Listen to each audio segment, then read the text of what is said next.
Yeah, that ASMR shit is crazy. Ooh. I can hear all the sounds in the world. I can hear all the sounds in the world. Yeah, I can hear it. Yeah, I can hear it.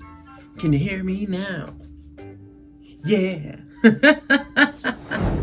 What up, what up, what up, what up, what up, what up, what up, what up, what up, what's up?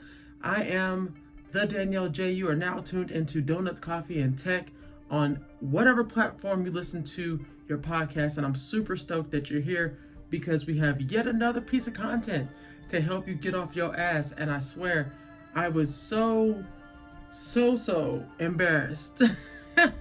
I was so embarrassed when I dropped the last episode because I went back and I listened, and of course, like I told y'all I would do, I would go back and just like completely dissect every bit of it. And on top of that, the video did not record. The video didn't record. How devastating. Like, legit was talking some real bars, sitting here thinking I'm talking to the camera like I'm doing my whole thing. I got the whole rigmarole going on. I had it down. I had 2 cameras set up. The one camera literally didn't have enough memory. So that was that. The other camera, which is my phone, legit just said, nah. I think I might have got a phone call or something. I don't know, because it legit just stopped recording, and it was 5 seconds. Like the recording that it did capture was only like 5 seconds. So here we are again, trying this aspect of video and audio. Please forgive me for all of the technological hiccups that may be happening in these episodes early on. I'm still trying to get back into the groove of things. I legit had to play with the microphone situation because I had a lapel on last time, or a lavalier mic, and I wasn't really impressed with the sound all the way. I mean, it's good for other things, but yeah, no, I changed it up. So this should sound clearer. It should be a lot more pristine. We have like 3 or 4 microphones in the house. We, meaning me and Buddy. So there's a way that I can get this thing to sound as crispy as possible, because before, what I used to do, and you know, a little bit of a story time, I used to take the iPhone ear plugs and use the microphone on that and just hold it up to my mouth and talk, and do it on a voice memo. Like, I had this super minimalist, basic way of recording these podcasts, and it worked. You know, I was able to get it done, but we've evolved in technology, and I wanted to get back to studio quality, right? Because when I was doing the radio, we had all this technology, all of this amazing equipment. We had great sponsors and things of that sort that would come through with all kinds of devices and gadgets and gizmos and stuff for us. So now that I have accumulated some of the gadgets and gizmos, I'm like, yo, let me go ahead and try to like get back to that place. So anyway, without further ado, today's episode is actually going to be about dating, and I wanted to like really talk about like interpersonal communication and the way that it kind of comes across on technology, right? Because I keep talking to all my male friends and basically just all my friends in general about like how much online dating sucks, right? Like, and across the board, I feel like everybody who does online dating has a general agreement, like a consensus, that online dating sucks. And it's interesting because not a lot of people like really talk about why it sucks, you know? And I wanted to kind of break that down in this episode. Sorry, I'm trying to turn the mic down just a little bit because it keeps going into the red. So don't want that problem. But okay, check it. Online dating, in my experience, has been just a wild journey, right? I didn't even want to get on any dating sites for the longest. For years, I was anti-dating sites, meet people in real life, do your thing, whatever. And it wasn't until about like 2019 that I actually started flirting with the idea of getting a profile on any site, right? And even then, I was just like, yo, I don't know. I'm not going to really put a whole bunch of eggs in this because I don't know, it just seems like a waste of whatever, right? And then the pandemic happened, and everybody was on online dating just because it was like, yo, you know, we gotta not lose our minds. Even if you just create a pen pal or something, you have to do something, right? So was on there during the beginning of the pandemic, and then signed up for like 3 or 4 of them. And yeah, you know, it's really interesting. I think it's really revealing to like a lot of how people think the opposite person thinks, right? Like, I won't say the opposite sex per se, just because, you know, it's been a very similar experience across the board for a lot of the people that I talk to about online dating. The technology is freaking amazing, right? Like, it's come a long way. And I'll say that because the application Hinge, for example, right? Hinge literally has taken extra steps and put extra time into development of their algorithms and stuff so that you can be matched with people who kind of have similarities as you, and it starts to pick up on who you're like swiping left on type thing. They also put a lot of emphasis on the way that the profile even shows up so that it can be more meaningful, the way that you even come across these people, etc., right? There's another application called Iris. Iris is the same as Hinge with like all of this detail to the algorithm that they're creating. And Iris legit creates a fake person at the beginning of you signing up for your profile to kind of get an idea of what your most perfect person looks like, right? They do that, and then they go through their database of people who have signed up, right? And try to find a picture that is most like that picture to show you like, hey, we have somebody on here who actually looks kind of similar to this. But then it goes through and supposedly they're like constantly scrubbing their data, trying to find people who fit the criteria that you have for dating. So the technology is amazing, right? Like that's phenomenal. I love that shit. It's everything that dreams are made of. The only problem is the people on the apps aren't as genius as the technology that is bringing us together, right? And that sounds horrible. That sounds fucking horrible. I know it. I know it sounds horrible. I know that, you know, people are probably gonna like give me shit for saying that, but listen, if you're on a dating app and the most you can communicate is just a hi, maybe you should like go figure out how to communicate before you get on a dating app, because your strongest suit on any of these applications has to be communication. It has to be. It absolutely has to be. And the app developers can only do so much to get you to talk. They've created prompts around like your pictures so you can like have something to already talk about. They have like predetermined questions that you can send over. Hinge has gotten like voice memo capability and all these other things. Like, these applications are getting smarter. They are literally figuring out more ways to communicate because they understand that texting is not everybody's strong suit. They don't want you to fail at dating because you don't like to text. Like, I don't like to text. I'm not a texter for real. Like, all my friends will tell you, if I could pick up the phone and call you or FaceTime you, we're doing that because I like talking in person. And that's another reason why I wanted to do the video aspect of the podcast, is because my strong suit in communicating is face-to-face. I'm like the hand-to-hand combat type girl, right? So you have technology evolving with the dating apps.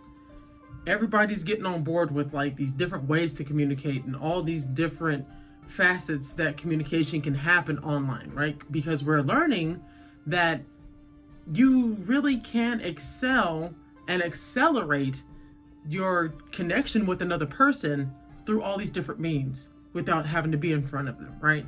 Nothing will beat being in front of a person that you connect with. Like, nothing will beat that. We know that as humans. We know that across the board. That's why they're making these virtual reality outlets as realistic as possible, because they understand they're not going to be able to get the real thing, but they could get damn near close.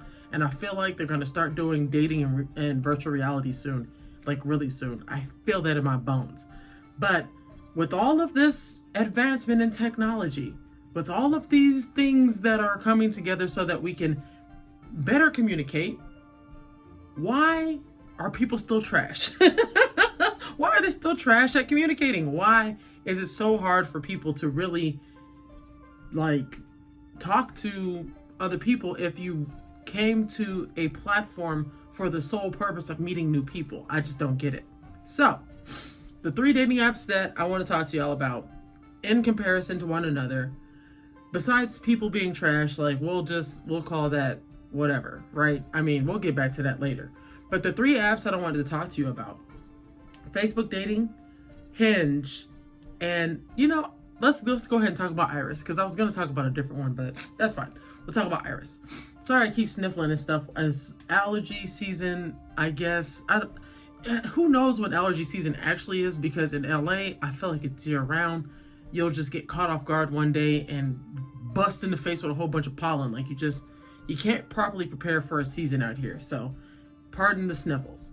But first things first, let's talk about how I have no affiliation with any of these applications. I'm not being paid to advertise or, talk about these applications in any shape or form at all, right? This is just one woman's opinion.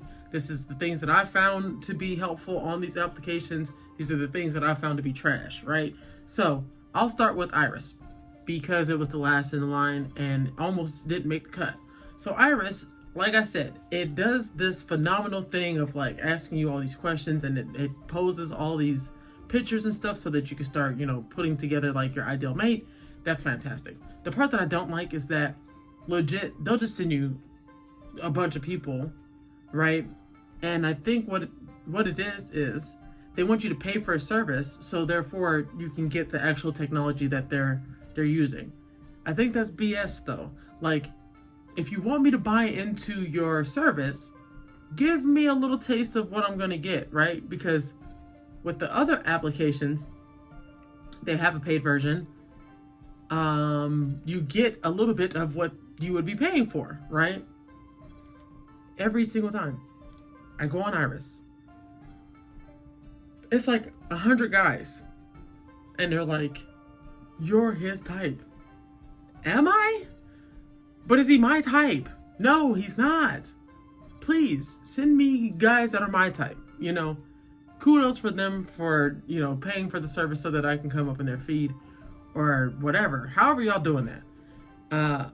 But the technology that you guys possess, please just sprinkle some into the regular use, because it doesn't feel like it, right?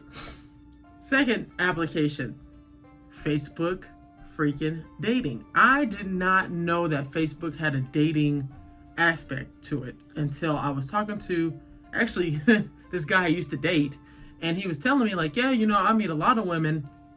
And I'm like, well, how? Like, what are you doing? Because he's like, I meet them online and whatever. And I'm like, well, where? And he's like, oh, Facebook dating. And I'm like, oh, that's interesting. They even have it where you can set it up.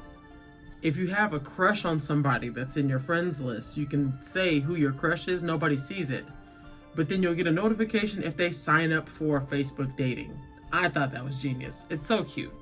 That way you know that they're single and looking, as opposed to you trying to shoot your shot in that DM and then get blocked, So that's really cool. The other part that's kind of cool about Facebook is that it is free and it takes the most minimal amount of setup because you already have a Facebook profile. So you have to do some tweaking, adding some pictures and whatever. But, outside of that, super seamless as far as like the experience goes. My only beef with Facebook dating is that I don't like that I have to have the Facebook app to use it. Like, set up a separate application or something, because I don't want to go on Facebook to see what the hell's going on with Facebook dating. I just don't. I don't know. I'm weird like that. I'd rather have everything a little bit separate. That way I can like categorize it somewhere, and then I can whatever. And then I don't know. I really like having the separation of application, because if I want to go on Facebook dating, I'm in a certain energy. If I want to go on Facebook, I'm in a certain energy. I don't want those two things to be combined together, right? Because then when I'm on my regular Facebook looking at people, I'm just like, okay, I was just dating a second ago. My brain takes a second to click back over into like I'm checking up on folks or whatever. I don't know. It's weird. It might be a me thing. It might be a brain thing. I don't know. But that's my beef with Facebook dating. I do love that it's free. I do love that. But I feel like if they had like a paid version of Facebook dating, it would allow for people to show their seriousness. You know what I mean? Like Hinge. Hinge to me is one of the best dating apps ever developed, right? I have not had the best luck on Hinge. Meaning, I met a guy, we dated, didn't work out, whatever. That's the only guy I've ever dated off of Hinge. Everybody else has been on some pen pal type stuff. It is what it is. I feel like that's just the nature of the dating culture right now. You have a lot of people who are just like okay with experiences and talking and all that, but not really serious about getting to know folks on a deeper level or connecting in real life, right? Or you get the hyper aggressive folks and then they, talk crazy to you when you like check them. Because I'll check a guy in a second, like, fam, chill out. You doing the most. Like, we not on that. So, Hinge, they take a while to put your profile together, right? And you'll see people on there that just don't take the time to put the profile together. I automatically swipe left on those folks. Like, you get no play from me if you didn't take the time to actually, put together your profile. That's number one. Number two, they call themselves the app that's meant to be deleted. They want you to get off of this thing. So they're really intentional about the way that they're like developing this application over time. Like the things that are on your profile that would, be something that you would want to share off top, they allow you to make visible or hidden, just kind of depending on how comfortable you are with things, right? And speaking of which, so for you to have a profile on Hinge, you have to answer a series of questions or whatever. And one of the things that they ask you is like, your employment, like where do you work? And you can actually hide it off of your profile. You can hide it. You can say, you can answer it and hide it, or you can just not answer it and it'll count as like your profile's not complete, right? But you'll still be able to, participate, whatever. I've come across a bunch of profiles here lately where the guy will put something like none of your business or like on a need to know basis or just like some random shit, right? And I'm thinking to myself like, fam, why don't you just hide it from your profile if you don't want anybody to know where you work at, right? Because when you put on a need to know basis, it sounds like you ain't got no goddamn job. That's what it sounds like. Like I'm looking at the profile and I'm like, nah, I'm good, fam. And I'm sure there are other women that are thinking the same thing. I'm like, I'm good.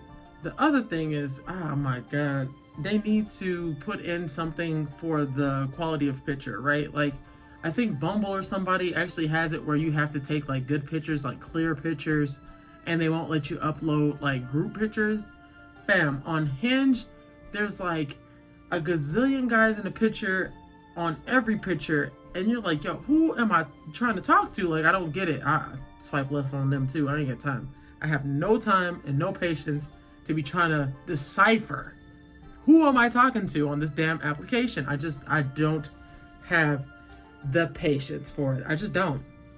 So I hope that, they'll put together something where, you require people to have like a clear picture of themselves. It's one thing to have like one other person in the picture and then all the rest of the pictures are of just you. So then I can kind of decipher like, yo, okay, bet you just took a picture with your friend. It was a good picture or whatever.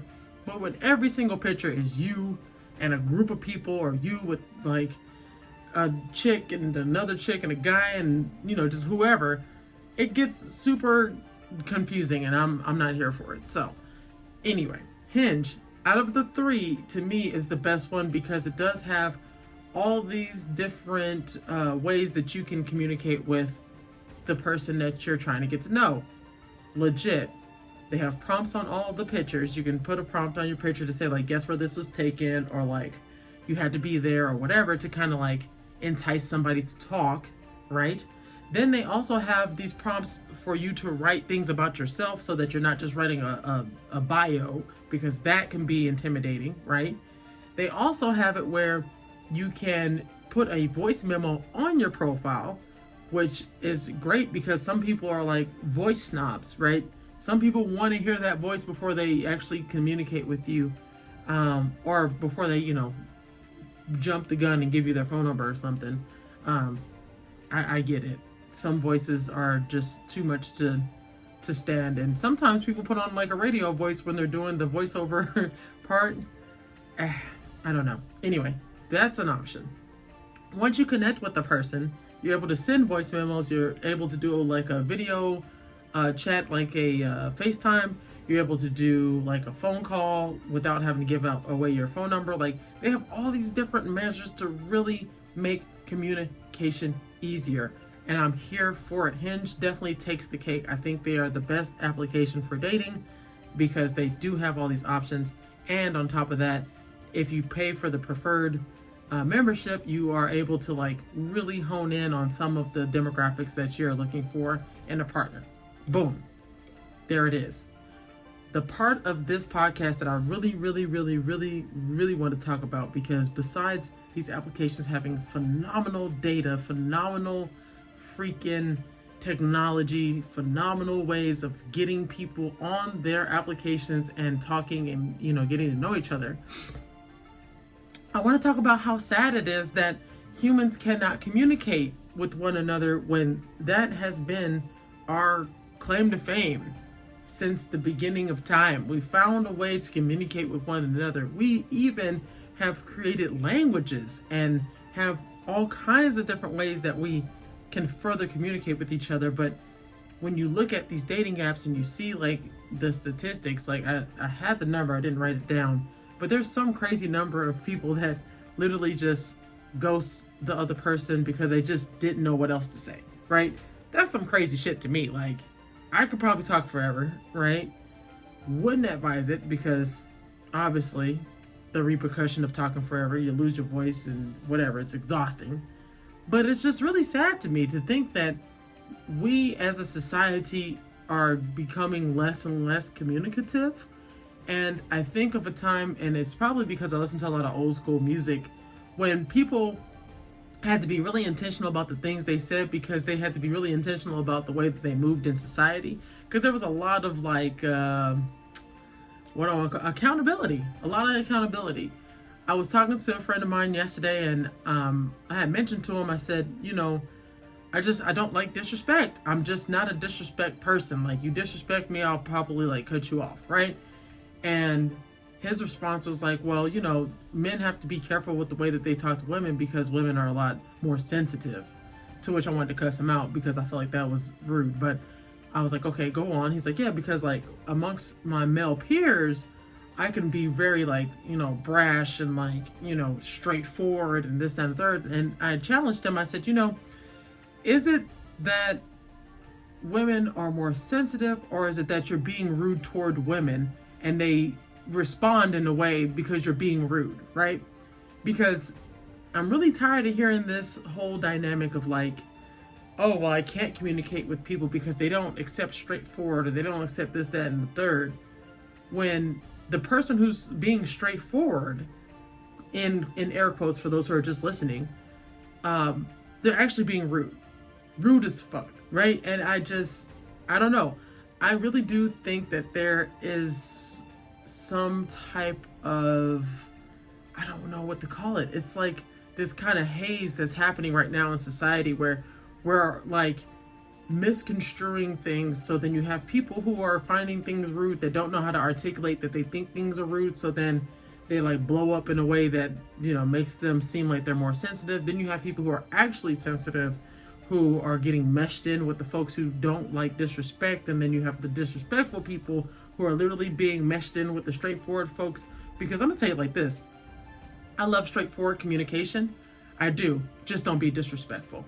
Because there's just no room for it, right? Straightforward does not equal disrespect. It just does not. It does not. I can't say that in a more clear, concise way. Being straightforward does not mean that you get to be disrespectful or rude to me. Like, it just does not constitute, right? But I think in today's, world, or whatever, however you want to put it, people are really blurring the line between the two because they saw somebody do the straightforward thing and they were very like brash, maybe because the situation or the context of the conversation called for it. And now you have like this whole like approach to communicating that's quote unquote straightforward, but it's really rude, right? Like, I don't know. I know people from all over the world, and like even my most straightforward friends, like I'll tell you like this. I have a girlfriend from Ukraine. I love this woman. That is the most straightforward woman I've ever befriended in my life. She will tell you straight up and down what it is, but she's not rude. She's probably one of the most politest people I've ever come to cross in this time period, right? My other friend, she's from Sweden. She's literally straightforward. I mean, she is straightforward. Tell you like it is. But she's super polite. Like, there's just something about it that, it doesn't come off as an asshole. And I really just, either we're communicating in a poorly structured way like this, disrespectful shit, or we're not communicating at all. And then these dating apps are really amplifying that whole dynamic of like, you say dumb shit, amplified with disrespect, or you say nothing and you ghost somebody because you just don't even know how to entertain or interact with other people. So I don't know. That's really sad to me. I really hope that, through talking about it and like really getting people's perspectives on it and like putting it to the forefront and creating some type of accountability around it, that we as a society can like do better. Because I really do feel like we're missing out on so many connections with other people because we gravitate towards what's comfortable, and what's comfortable might be fucked up because we're dealing out of trauma and we're dealing out of like necessity and like I don't know, like I can't think of the word, but like, we're just dealing in a place that's not our full self. And I really want to see it get better. Especially in dating. I'm over it. I'm like, listen, y'all, if you can't talk, if you can't communicate, if you can't have a conversation, right? And if you can't not be an asshole, then fam, I might just be single for the rest of my life. It just might happen because I cannot. And I know that some of the things that I find rude, I have to really look at and like decipher, dissect. Sorry. I have to dissect those things and see if it's rude or if it's just me being like a trauma responsive person. I get that. But a lot of the shit is just rude. I'm going to say it straight up and down. It's not even a matter of just like, oh, well, I was hurt by those words by somebody. No. Let's be 100. You said something that literally was inappropriate, uncalled for, and just flat out rude. Nah, I'm not here for it, right? So, applications, super smart. Humans, not so much. I really hope that we can get it together as society, though. I will say that. And if you found your partner on a freaking dating app and y'all doing fantastic and y'all out here doing the thing, please leave a comment. Let me know how it all went, and if there was any moments where you felt like, yo, this person can't communicate, or if you're just like, you know what, let's go ahead and just keep going past that threshold. Because that's another thing that I talked to about another friend. He was telling me like, hey, if it's uncomfortable, push through. If it's not right, stop, right? Meaning like if the conversation is a little uncomfortable, push through. Because it may be revealing as to like what's happening within yourself and also with that other person, right? A little bit of discomfort ain't never hurt nobody, is what he said. But if it's literally raising red flags, making you feel like shit, you're like, all these alarms are popping off in your head, stop, right? Because obviously that's just somebody who is bringing out this trauma in you, and you cannot properly navigate the conversation or the relationship with all these red flags and things going off in your body like your physical response, your mental response, your emotional response is all over the fucking charts. Stop. Some of the best advice I've been given this week. Literally. I love this man. Thank you. Thank you so much for that. So, long story short, to wrap it up, these applications are freaking phenomenal, y'all. If you haven't tried a dating app because you're kind of hesitant to the internet, I get it. I also was very hesitant to the internet because once you put yourself out there, you're kind of opening yourself to all these opinions of people who may not know love. They may not know love of themselves or others, and it gets kind of crazy. But I do implore the exploration. Like, if you do want to go online and see what it's about, go ahead. There's a lot of success stories of people who meet their significant others. It's fantastic. I am literally about to split time between app and in person because I feel like I just do better in person. It's really hard in LA though. Like, it's one of the hardest cities to date in because of many things. Superficial people, or just like, it's just the culture here of dating is really strange. So we'll see how it works. But in the meantime and in between time, speaking of applications, make sure that you are connected on any application that you listen to this podcast or that you're watching this video on. Make sure that you're following, that you liked, that you subscribed, because all of that data helps with my performance as a podcaster. It helps me get out there to more people, and it also allows for me to see what content you all like, and I can do better. I'm one of those, like, I'm gonna look at it, I'm gonna take it to the drawing board, I'm going to do better.